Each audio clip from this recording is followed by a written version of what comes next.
Hello, what is up mga ma'am, sir, ma'am? Ako po si Ralph Cifra, isang visual artist from Manila. And today we are going to unbox and review the FunJoy Marvel Studios The Infinity Saga Iron Man Mark III Model Kit Avengers Initiative. And maraming salamat nga pala kay Sir Eril Justin Baste of Laruanan. If you want to own this Iron Man Mark III na model kit, mag-send lang kayo ng inquiry sa Laruanan on Facebook and Shopee. Okay, this is the front of the box. It's very holographic design. Tapos medyo naka-cut out yung kanyang eyes para tumatagos yung holographic sheen nung box. And then you have the Iron Man text here. Tapos meron tayong Disney na seal. Ibig sabihin, this is original, this is authentic. Hindi siya fake, hindi siya KO, hindi siya bootleg. And sa ilalim, may mga specs from FunJoy and FunJoy na text.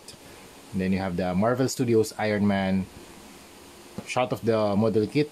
Tapos yung mga pieces kung paano siya binibuild. And then you also have the accessories here. Okay. Yan. Tapos ito yung manual niya. Yan, very informative. Parang Gunpla, parang Gundam na pagbibuild. Kailangan niya ng nippers and hobby knife para ma-build yung model kit na to. Alright, first measure muna natin si Iron Man Mark III. Iron Man stands around 6 inches tall.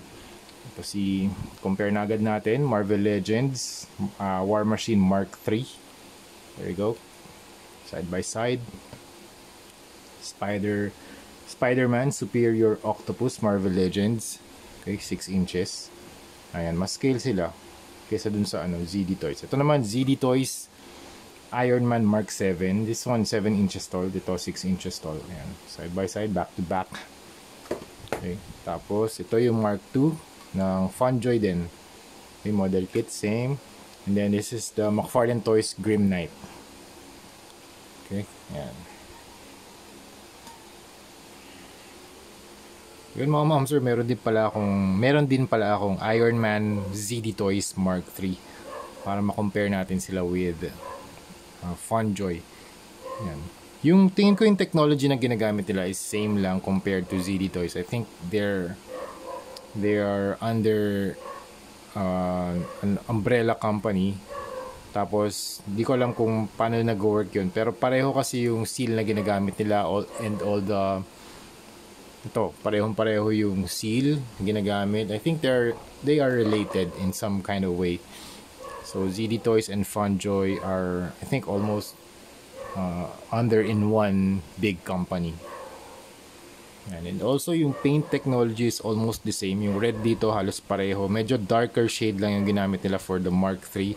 And yung gold nila hindi siya ganun ka-saturated katulad nung kay FunJoy. Yung FunJoy merong yellow yung gold nila. Dito very cool gold. Dito merong halo ng yellow. So, mas saturated siya. And also, mas budget-friendly to si FunJoy. Yun nga lang, syempre meron kayong meron kayong building time. Dito kasi kapag ready-made na, wala na kayong, basta lalaroin nyo na lang siya, like poses, gawa kayo ng setup. Pero dito, you will build this using cutting tools and hobby knife para magawa yung mga iba't ibang mga parts. Yan, kung gusto niyo mag-build ng Gundam, ng Gunpla, this one is perfect for you. Super cool na mga armor plates. It's cherry red and marami siyang accessories. Meron siyang alt hands. Mas darker yung alt hands niya. Yan, medyo may konting pooling lang dun sa mga kamay. Pero detailed pa rin siya. 1, 2, 3 na kamay. 3 ba yun? Teka lang. 4 1, 2, 3, 4 na extra hands. Tapos you have the blast effects na pwede nating i-equip dito sa kanyang kamay. Teka lang. Ayan. Pwede yung short version. Ayan. Pwede yung short version and then meron din long version. Napapalitan yung tip niyan. And also pwede rin kayo mag-equip ng mga fire effects dito or mga booster effects dito sa kanyang paa. Okay, start tayo sa head. Hindi siya LED version mga ma'am sir. The head is very clean. Walang amount of battle damage dito sa figure or sa kahit anong part. You have the back flap. Meron ding gold section dito sa likod. Yung red paint niya all over the body is very glossy. Tapos yung gold parang satin and metallic at the same time. Then you have the arc reactor sa gitna. Dalawang screws sa gilid ng collarbone. Sa may collarbone area. And then dito sa may armpit, nakakatuwa kasi may mga mechanism. Meron kayong mga tech detail dun sa na makikita around yung mga parang pabilog na mga mechanism around the shoulder area. Then you have the shoulder armor, biceps, rib. Dun sa rib area meron pang mga silver na details. Tapos alam ko pag tinanggal mo to, may expose din yung chest na chest na tech details. And medyo malaki lang yung gap dito sa sa abdomen area. Okay? Sa paint wala namang problema. Meron lang discoloration dito. And hindi siya parang siyang nahawakan before siya i-package. Parang ganun yung nangyari. Dito sa area na to. Parang satin. Tapos everything here is very glossy. Okay? Tapos dito wala namang problema sa may waist area. Then you have the legs. A large section here is gold, and then you have the knee pads. Tapos dito rin yung legs. Ganda rin nung pagka-shape nung leg armor. And also you have the feet. Yung feet pwede nating lagyan ng yung effect part. Alright, sa articulation naman, up, down, rotate, side to side. Pwede ba 360? Hindi. Tilt. Yeah, can tilt. Tapos move forward. Chest. Ab crunch. Side to side. Okay. Stretch. Pull up. Wala. Pull down. Wala rin. Itong kanyang shoulder. Can go up. Teka. 360. Pwede. Pwede yan. 360. Okay. Ingat lang kayo. Baka magkaskasan yung armor dito. Baka magkaroon ng paint chip. Okay. Pwede rin i-rotate yung arm. Ito hindi na po pull out. Wala ring butterfly joint. Yan, kasi yung butterfly joint dito sa Mark III yan. Pwede nyo i-pull out to. Teka.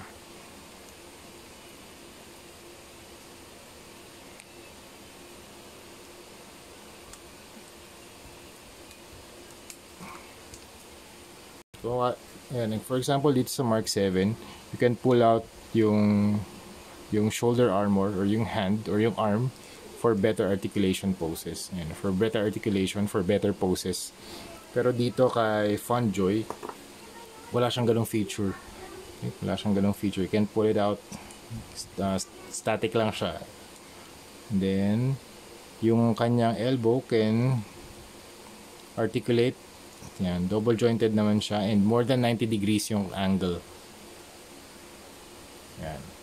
Tapos ang maganda rito mga moms, meron siyang missile na launchers. Yan. Dalawa pa yung kasama. Yan. Tapos sa waist can move, okay? Waist can move. I think 360 pwede. Hindi 360. Pero decent amount, yun, pwede siyang pwede niyo setup ng mas dynamic na pose, naka-twist yung body. And then sa legs, you can pull down. At least dito may pull down. Parang technology ng ZD Toys. Kick. Teka. Pwede ba ito matwist? Okay. Kick. That far. And then, double jointed yung paa. Tapos, double jointed yung knees. And then, ball joint yung paa. May to articulation ba to? Yes, meron din. Ayan. Okay, zoom out tayo. Overall, this is a very nice model kit from Funjoy. Actually, meron pa pala yung back flap na articulate yan. Ayan, meron din pala, gumagalaw din pala yung mga back flaps niya sa back area. So, overall, this is a very nice figure and model kit from Funjoy. Parang, it's a different experience kasi yun nga, binibuild siya. Unlike dito sa ZD Toys, it's already made. So, kung gusto niyo ng building, mga Gunpla, mga Gundam, or just building yung mga model kits na ganito, you can try this out. Funjoy FunJoy na Ironman model kits. Susunod natin na review yung Mark II. Okay? So yun lang mga ma'am sir. Thank you very much for watching and see you sa next video. Bye-bye.